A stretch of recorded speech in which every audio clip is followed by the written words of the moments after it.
What in the world was that?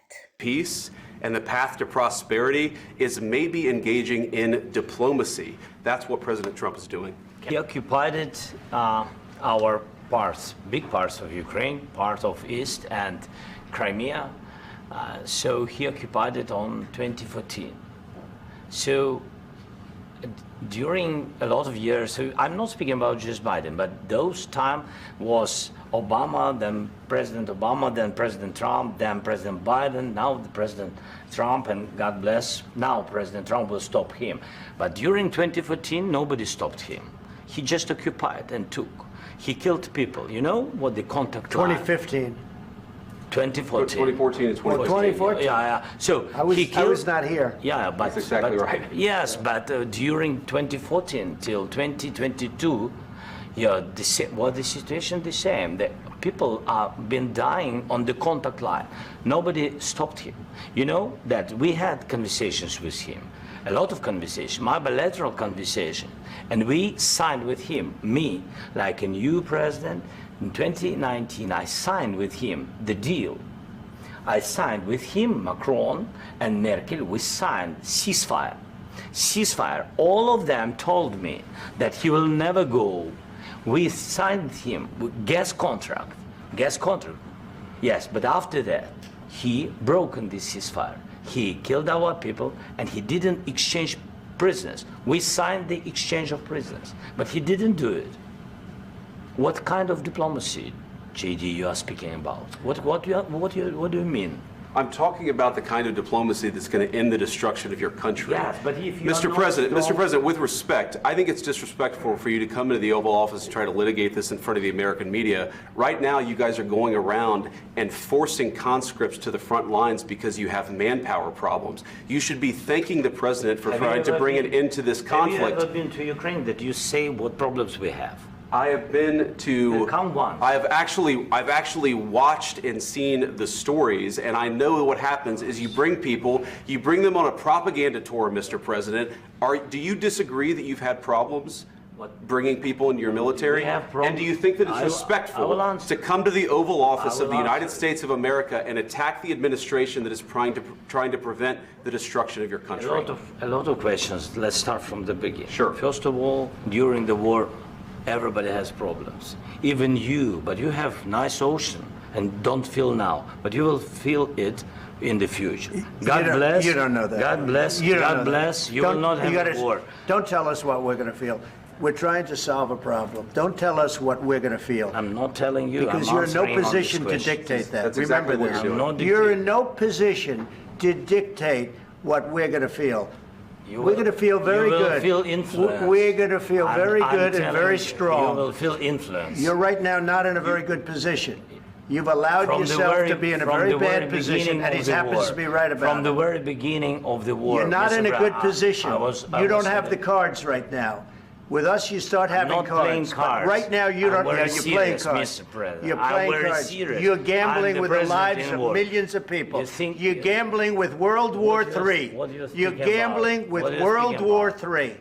And what you're doing is very disrespectful to the country, this country. That's back to you. Far more than a lot of people said they should have. Have you said thank you once? This entire meeting? No, in this entire meeting, have you said thank you? You went to Pennsylvania and campaigned for the opposition in October. Offer some words of appreciation for the United States of America and the president who's trying to save your country. Please, you think that if you will speak very loudly about the war, you can... He's not speaking loudly. He's not speaking loudly. Your country is in big trouble. Can I Wait a minute. No. You've done a lot of talking. Your country is in big trouble. I know. You're not winning. You're not winning this. You have a damn good chance of coming out okay because of us. Mr. President, we are staying in our country, staying strong from the very beginning of the war. We've been alone, and we are thankful. I said thanks you haven't in been this alone. cabinet, you and haven't not been only alone. in this cabinet. We gave you, through this stupid president, $350 billion. You voted we gave for you your military equipment, and you men are brave, president. but they had to use our military. What about if you didn't have our military equipment, you invited if me you didn't have our military equipment, this war would have been over in 2 weeks. In 3 days, I heard it from Putin. In 3 days. This is something maybe new. Less. In 2 weeks, of course, yes. It's going to be a very hard thing to do business like this. I tell you. Just say thank you. I said a lot of except that there are disagreements, and let's go litigate those disagreements rather than trying to fight it out in the American media when you're wrong. We know that you're wrong. But you see, I think it's good for the American people to see what's going on over there. I think it's very important. That's why I kept this going so long. You have to be thankful. You don't have the cards. Thankful. You're buried there. Your people are dying. I can tell you You're again, running low on soldiers. Listen, you're running Mr. low on President. soldiers. It would be a damn good thing. Mr. And then you tell us, I don't want a ceasefire. I don't want a ceasefire. I want to go and I want this. Look. If you could get a ceasefire right now, I tell you, you take it so the bullets stop flying and your men stop getting killed. Of course, we want to stop the war. But you're saying you don't want a ceasefire. But I said to you, I want a ceasefire. With guarantees. Because you'll get a ceasefire faster than an agreement. Ask our people about ceasefire, what they think. That wasn't with me. For you that wasn't with me. means. That was with a guy named Biden, who was not a smart person. That was with Obama. President. It was your president. Excuse me. That was with Obama, who gave you sheets, and I gave you javelins. Yes. I gave you the javelins to take out all those tanks. Obama gave you sheets. In fact, the statement is Obama gave sheets and Trump gave javelins. You got to be more thankful, because let me tell you, you don't have the cards. With us, you have the cards. But without us, you don't have any cards. One more question to Mr. Vice President. I'm sorry, here. It's going to be a tough deal to make, because the attitudes have to change. What if Russia breaks ceasefire? What if Russia breaks peace talks? What do you do then? I understand that it's a heated conversation right now. What are you saying? She's asking, what if Russia breaks the ceasefire? What if anything? What if a bomb drops on your head right now? Okay? What if they broke it? I don't know. They broke it with Biden because Biden, they didn't respect him. They didn't respect Obama. They respect me. Let me tell you, Putin went through a hell of a lot with me. He went through a phony witch hunt where they used him and Russia. Russia. You ever hear of that deal? That was a phony Hunter Biden, Joe Biden scam. Hillary Clinton, Shifty Adam Schiff. It was a Democrat scam. And he had to go through that. And he did go through it. We didn't end up in a war. And he went through it. He was accused of all that stuff. He had nothing to do with it. It came out of Hunter Biden's bathroom. It came out of Hunter Biden's bedroom. It was disgusting. And then they said, oh, the laptop from hell was made by Russia. The 51 agents. The whole thing was a scam. And he had to put up with that. He was being accused of all that stuff. All I can say is this. He might have broken deals with Obama and Bush, and he might have broken them with Biden. He did, maybe. Maybe he didn't. I don't know what happened. But he didn't break them with me. He wants to make a deal. I don't know if you can make a deal. The problem is, I've empowered you to be a tough guy. And I don't think you'd be a tough guy without the United States. And your people are very brave. But you're either going to make a deal or we're out. And if we're out, you'll fight it out. I don't think it's going to be pretty, but you'll fight it out. But you don't have the cards. But once we sign that deal, you're in a much better position. But you're not acting at all thankful. And that's not a nice thing. I'll be honest, that's not a nice thing. All right, I think we've seen enough. What do you think? Huh? This is going to be great television, I will say. Donald Trump and JD Vance are complete embarrassments, not only to these United States of America, but to themselves and every single person who voted for them. You should be ashamed and you should be embarrassed for this country. Vladimir Zelensky came here, was invited here to sign a ceasefire for the war that started after being invaded by Putin. While they were in a press conference talking about said ceasefire, JD Vance, dumbass, was talking about how Vladimir Zelensky needs to practice diplomacy. He's the one that was invaded.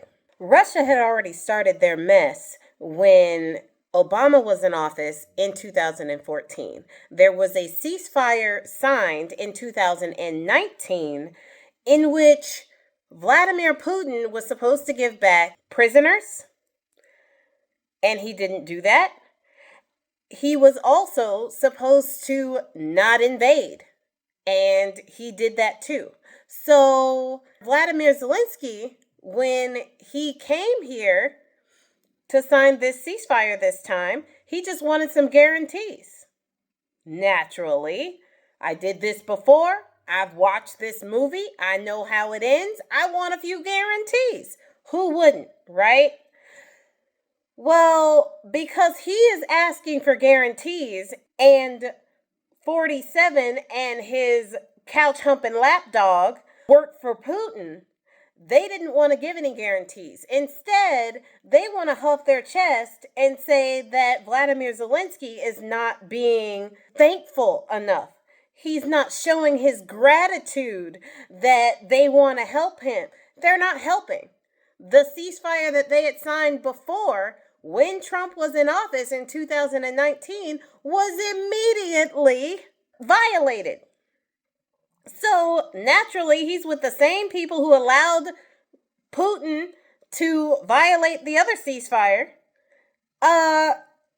He wants some guarantees this time. You think? What would we want if we were in his position?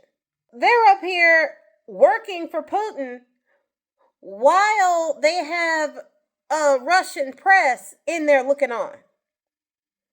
Tell me that they're not working for Vladimir Putin. They are.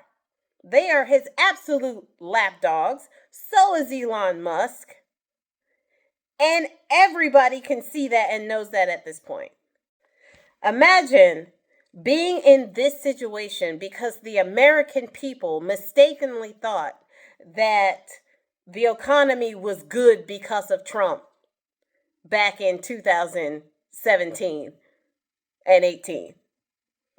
Imagine being in Vladimir Zelensky's situation because people were so ridiculously misinformed that they thought that the price of eggs was going to come down on day one. A man who didn't know what groceries meant was going to do something for their pocket. And now Zelensky's sitting here having to deal with this. Because the American people were so dense that they could not see what everybody was saying was going to happen.